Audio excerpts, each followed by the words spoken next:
goes out to the family and their friends. I'd also like to extend my sincerest condolences to everyone who has been affected by this senseless tragedy.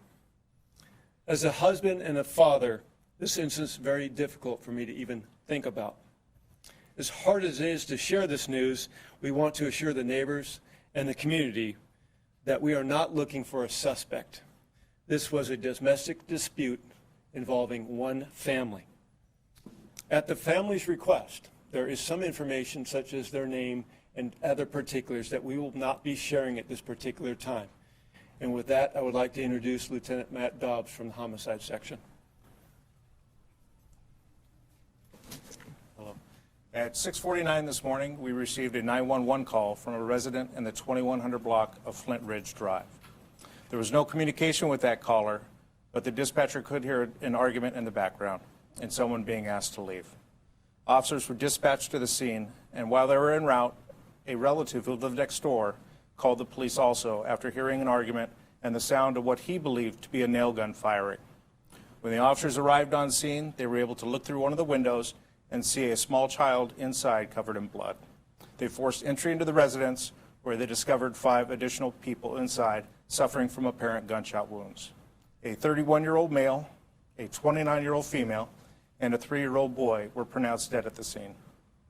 3 other juvenile boys, aged 5, 9, and 11, were transported to local hospitals for treatment. Unfortunately, 2 of those children have died also. The third is in the hospital undergoing emergency surgery. It's still very early in the investigation, but it appears to be a tragic case of domestic violence, murder-suicide. We do know the victim had attained a restraining order yesterday.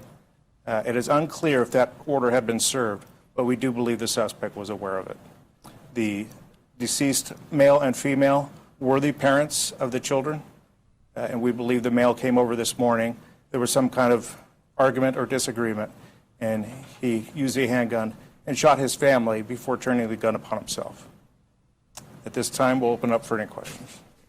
It's obvious we know the family is, but how are the officers that had to experience this? Excellent question. As you can imagine, I've been doing this almost 32 years. These are the toughest kind of calls we respond to. We had a lot of officers respond to the scene. Some of those officers actually carried some of these kids out so they could get medical aid. A lot of our officers on scene also have young ones at home. So this greatly impacts those officers. So as we speak right now at Southeastern Division, we have our wellness team out there with our professionals that are doing a critical incident debrief with those officers that responded, and we'll be making all the resources available through wellness to those officers that responded. Do they generally go back to work today or tomorrow, the ones who were there who carried the children out? Yeah, we will look at that by case. It all depends really how well the officers are doing, what resources they need, how resilient they are. But we are prepared to, obviously, if they need time off, then obviously they will be given that time off to deal with this. You know, especially we had several officers that just had kids, newborn kids. And so obviously this really impacts the officers responding to that kind of call. Some of the officers who were there just had newborns? Yes. What's that like for them? It's To see a 3-year-old. You said it was a 3-year-old the first one they saw, right? Yes. Blood? Yes. It's. You can imagine. I mean, this job, you know, you do it long enough. You see, unfortunately, you see incidents like this. I can tell you, anytime you go to a child death, whether it be a natural or, in this case, a criminal act, it's just your mind's not meant to filter that kind of information, and it's extremely difficult. And that's why we are immediately doing this type of a debrief and making certain that we have our professionals on hand to help those officers deal with those emotions. Is there a history with the mother, the victim? I believe Lieutenant Dobbs called her the victim. She filed a restraining order. Was there any history of domestic violence? Yeah, the only thing that we're able to determine happened a couple of weeks ago, right around November 1st, where we had officers respond out to that same address over disturbance over property. The male suspect side was asking his wife for tools. They had been separated, and the officers provided that kind of preserve the peace type of a call, and the suspect left at that time, and our female victim was provided information on how to obtain a restraining order, which we know at this time she did.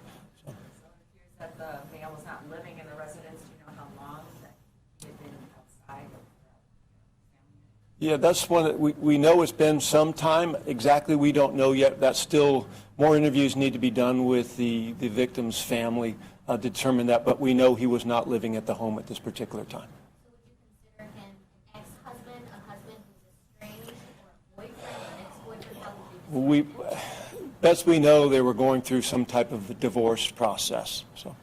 And we saw that the crime scene appeared to be at a granny flat behind the main house. We then saw a family leaving that house. Are they extended family members? I'll let Lieutenant Dobbs answer that.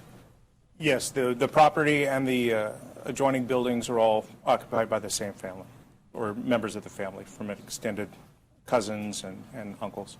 So they pretty much saw, heard and saw everything. We know there was young children there. We're still interviewing them to see exactly what they saw or heard. I don't know if any of them actually witnessed any of the shooting, but obviously they're going through an extremely traumatic, event that most of us can't even fathom. Of the 3 children who were taken to the hospital, which one is the survivor and what's the nature of their injuries? All the children suffered apparent gunshot wounds. The surviving child we initially believed is the 11-year-old. However, several of the children are very similar in size and stature, so we're not able to confirm at this point. They are in surgery, so the family members haven't been able to go in and look at them to tell us. So it's safe to assume that the child's in critical condition. Yes, very critical. Are they all, the woman, the mother and the father, all 4 of these children are their children? Yes, they are. They are. And are there any more children who weren't there that are there? Not that we're aware of, no. How did the officers force entry into the home, and where did they find the people inside of the home? They forced entry through a window. They were able to break the window out and crawl through. I'm not going to get into the specifics about where in the residence they were found at this time. But was it the smaller of the 2 houses out there? Yes. So the granny flat is the, I guess, well, the scene of the crime. And then a man, you said earlier, in the main house was the person who called 911. Is that correct? He was the second caller, yes. So the first caller, do you know if it was from a child or the wife or the dad? Do you know who it was from? We don't. All we know is the phone was, 911 was dialed from that phone, and there was no contact with the caller, so it could have been anyone grabbing that phone. What do you want to say about domestic violence in general? Because this clearly escalated. Yeah, thank you. We know throughout this county, throughout this city, that there's domestic violence victims every single day. I think it's nearly 50 calls a day throughout this region. And so, to those that might be experiencing family violence, domestic violence, there's resources. You can call either our non-emergency line, the Family Justice Center, or if there's an emergency going on, we ask you to call 911. We will get assets to you very, very quickly. But don't be afraid to call. That's the first step. We want to prevent types of family violence like, unfortunately, that we saw today. Okay. Thank you so much.